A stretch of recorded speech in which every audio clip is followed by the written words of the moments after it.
True or false, the Masons are a secret society. No, that's false.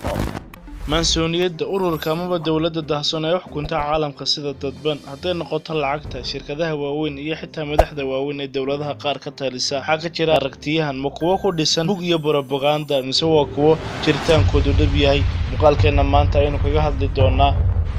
magacaygu Cabdimajiid waxaan kusoo gudbinaa kanaalkan mawaadiic iyo dhacdooyin xaqiiqo ah fadlan haddaad nagu cusub tahay kusoo bir kanaalka subscribe taabo lana wadaag asxaabtaada haddii ku cajabay muuqaalkani mahadsanid aynu gudagalno muuqaalkeena maanta mansuuniyaddu waa kelmad amaba koox waayadii amaba xilliyadii ugu dambeeyay ka hadalkeedu ku farabatay dhalin badan amaba dadyo badan dhulalka ay ku kala nooshahay Soomaalidu taasoo xitaa markaad kelmadan mansuuniyadda aad ku qortid bartan aad ku arki kartid sida ay dadku u danaynayaan ka salgaadhida arrinkan mansuuniyadda haddaba muuqaalkan maanta waxaynu kaga hadli doonaa shahaabinta loo geystay maanka ama maskaxda dhalin badan taasoo laga dhaadhiciyay jiritaanka hal dawlad oo daahsan inay maamusho caalamkan oo dhan intaas kadib maxay tahay mansuuniyaddu halkayse ka soo bilaabatay asalkeedii hore maxaa ka jira qorshayaasha iyo qaanuunkan lagu tilmaamo inay adduunka ku maamusho mansuuniyaddu waxaana uu asalkii fikradan amaba kooxdan mansuuniyadda uu ahaa markii ay taariikhdu ahayd qarnigii 16aad ee milaadiga ayaa waxaa dhulalka reer Yurub ka talin jiray amaba ay talada dalku ku geey jirtay wadaadada kaniisadaha jooga oo ka xoog badnaa xilligaas boqoradii maamulka talada u hayay wadamada dhulalkaas reer Yurub ay gaadhay awoodda wadaadada kaniisadaha in boqorkii ka soo horjeestay amaba ay dareemaan inay soo saaraysamay amaba ka soo horjeesanay inay xukunka ka tuuri jireen intaas kadib waxaa jiray dadyo badan oo reer Yurub ah oo ka soo horjeeday wadaadada kaniisadaha ee xilligaas kuwaas oo aaminsanaa fikradda calmaaniyadda yacni in dawladda iyo diintu ay kala baxaan oo ay midba wadigeeda amaba wadiiqadeeda gaarka ah qaado calmaaniyadda waxaana ka mid ah dadyowgaas aaminsanaa fikradda calmaaniyadda professor lagu magacaabi jiray Adam Weishaupt oo ku noolaa dalka Jarmalka gaar ahaan goob lagu magacaabo Bavaria almuhim waxa uu professor Adam bilaabay inuu si daahsoon oo sir ah ku faafiyo fikradda calmaaniyadda kasoo horjeeda maamulka wadaadada kaniisadaha sababta uu professor Adam sida daahsoon ugu faafinayay fikradda calmaaniyadda xilligaas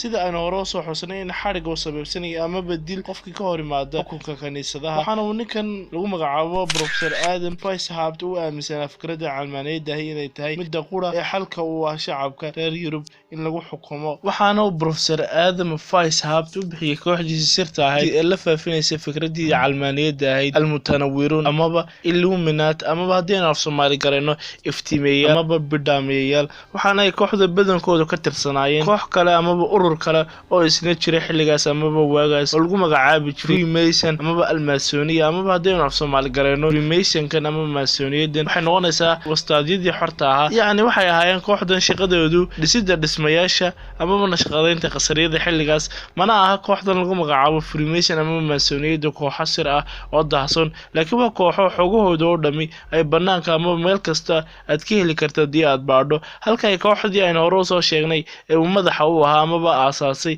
ninkii professorkii lagu magacaabi jiray Adam Weishaupt ee lagu magacaabi jiray Illuminati amaba bidhaameeyaal haddii aan Soomaali garayno amaba iftiimeeyaashii ka soo horjeeday xukunka kaniisadaha ay dabar go'een kadib dagaalo badan oo ay ku qaadeen wadaadadii kaniisaduhu markii ay ogaadeen jiritaanka kooxan ugu dambeyntii waa la dabar gooyay Illuminati oo dhamaadkii qarnigii 16aad ma ay soo gaadhin laakiin dhibka jira in haysta ka muslimaan amaba bulshada islaamka gaar ahaan ayaa in shirqoolada iyo dhagara aan jirin dusha laga saaro amaba lagu tilmaamo inay ku lug leeyihiin mansuuniyadda amaba nimankan wastaadiinta ahi ee sir iyo daahsooni mid toona shaqo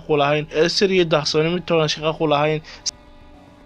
dhanka kale ee reer Yurub amaba dawladaha reer galbeedkuna waxay iyana aaminsan yihiin in shirqooladaas ay ku lug leeyihiin kooxdii aynu hore soo sheegnay amaba soo xusnay ee madaxa u ahaa amaba asaaskeeda lahaa ninkii lagu magacaabi jiray professor Adam Weishaupt ee Illuminati oo ay weli si daahsan oo sir ah u shaqeeyeen laakiin si xaqiiqda ayaa in la dabar gooyay kooxdaas aynu markana baraynu dul istaagno kooxdii aynu hore soo sheegnay amaba aynu hore uga soo faaloonay Freemason amaba mansuuniyadda amaba haddii si af Soomaali garayno mansuuniyadda wastaad xorta waxan ayaa ah mid aan sir iyo daahsoonaan shaqo ku lahayn bal iskaba dhaafin inay qarsoon yihiin waxba ay leeyihiin website iyo fiidiyoyo amaba muuqaalo ay leeyihiin ay ku guda jira bartan YouTube-ka si isma lahan propagandadan iyo dacaayadahan magaca kooxdan mansuuniyadda iyo shaqadoodu ay qabtaan waa laba kala fog ma kula tahay daawaday in koox sir ah amaba daahsoonina ay soo bandhigi lahayd caadooyinka iyo dhaqanadooda u gaarka ah iyaga jawaabtu waa maya taas waliba waxa uu sii dheer in iyaga dhexdooda kooxdan Freemason amaba ama maansooniyadda ay kala qaybsan yihiin oo ay magacoon dusha ka wadaagaan, laakiinse koox walba oo Freemason ama maansooniyadda ay sharci iyo nidaam ka duwan kuwa kale ay leedahay. tusaale ahaan waxaa jira kooxo xambaarsan magacan maansooniyadda oo kaliya laakiinse qaata xubno dumar ah oo kaliya ah, waxaase jira kuwo kale amaba kooxo kale oo iyana sita magacan maansooniyadda oo aan ka tirsanayn amaba aan wax shaqo ah ku darsan siyaasadda, yacni aan dhex gelinba siyaasadda. tusaalayaashaas oo dhanna waxaan daawaday uga dan leenahay maansooniyadda magacuun bay xitaa ku kulmaan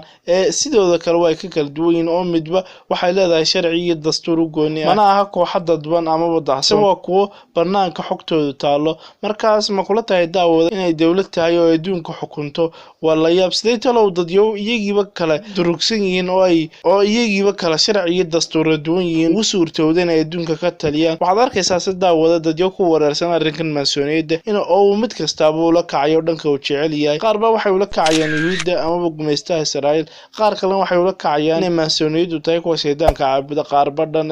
ayay ku tirinayaan arrinkan maansooniyadda. laakiinse yuhuuddu waxay ku tacbeelayaan oo ay ku howlan yihiin sidii ay u dhisi lahaayeen Israa'iisha weyn. xagga kuwa shaydaanka caabudana ayaa deecitaanka shaydaanka ku howlan yihiin. xitaa sidaan hore u soo sheegnay maansooniyadda dhexdeeda ayaaba ah kuwo kala qaybsan. waxaase dhacda xitaa mararka qaar in kooxo maansooniyad ah ama Freemason ay ka gedisan yihiin kooxo kale oo maansooniyad ah oo kale oo ka dhisan isla wadankaas oo qura. kala qaybsanaantu dhacay maaha, waa dabeecad uu Rabbi subxaanahu wa tacaala ku abuuray adoomadiisa. intaas kadib daawada sidee ayaynu u gaadhsiin karnaa talow kooxdan maansooniyadda sifada ilaahnimo oo aynu u odhan karnaa waa kuwo hoggaanka u haya caalamka oo dhan Allah subxaanahu wa tacaala abuuray? waa dembi weyn ayaynan odhan amaba leenay ka maqlin mar dambe waxaa jirta dowlad dahsoon oo xukunta caalamkan, mana jiri doonta qof amaba dadyo adduunkan ballaadhan gacanta ku hayn doonta Allah subxaanahu wa tacaala mooyaane. markana bal aynu yara fiirino dhagaraha iyo qorshayaasha been abuurka lala xidhiidhiyo kooxda maansooniyadda inay ka dambeeyeen oo ay ku lug leeyihiin iyagu. waxaana dhagarahaas dusha laga saara ka mid ah sida dadka qaar odhanaya xanuunkii safmareenka ahaa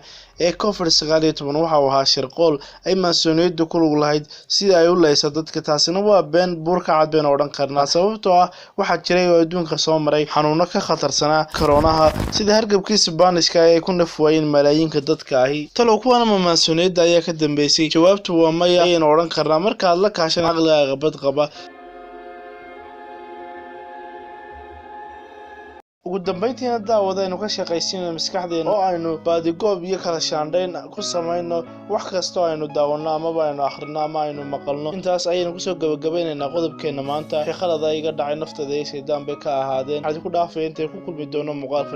xiga. salaamullaahi calaykum waraxmatullaahi wabarakaatuh.